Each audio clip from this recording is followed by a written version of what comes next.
When Franklin Delano Roosevelt was elected 32nd President of the United States, he promised a new deal for all Americans.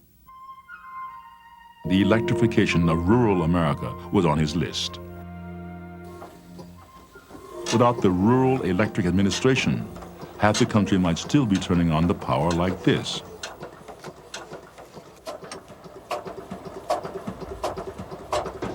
This diesel generator is a far cry from the electric service that most of us have come to expect.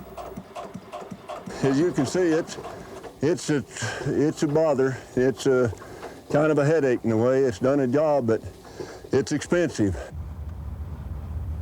But running power lines to the remote valley where Werner Glenn and his wife Wendy live would be even more expensive.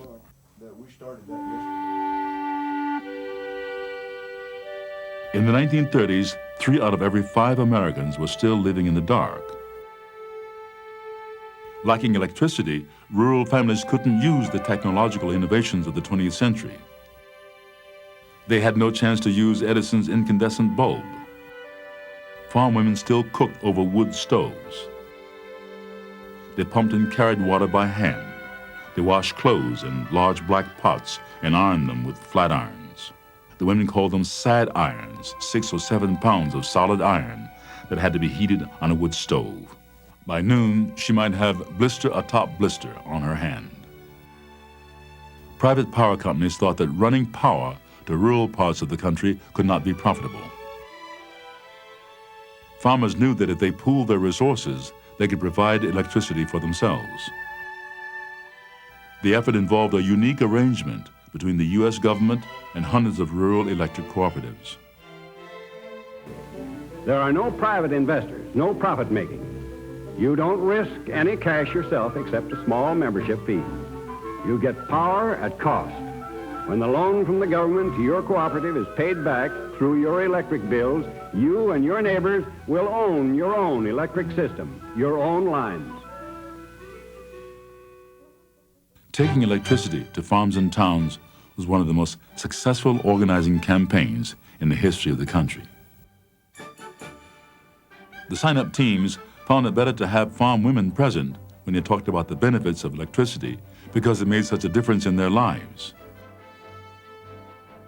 A man giving witness in a rural Tennessee church said, "The greatest thing is the love of God in your heart, and the next greatest thing is electricity in your house." The Glens finally entered the 20th century when the members of a local rural electric cooperative voluntarily agreed to take a raise in rates in order to run electric lines to the Glens and other families in their valley.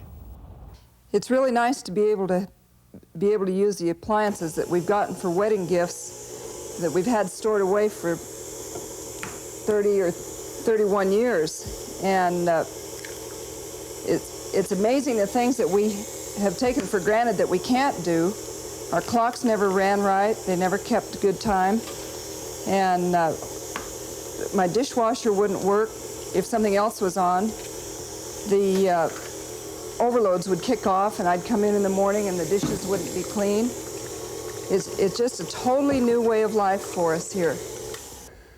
I tell you what, when this power line came in, you see going down through there, it was a star in our night. That's all there is to it.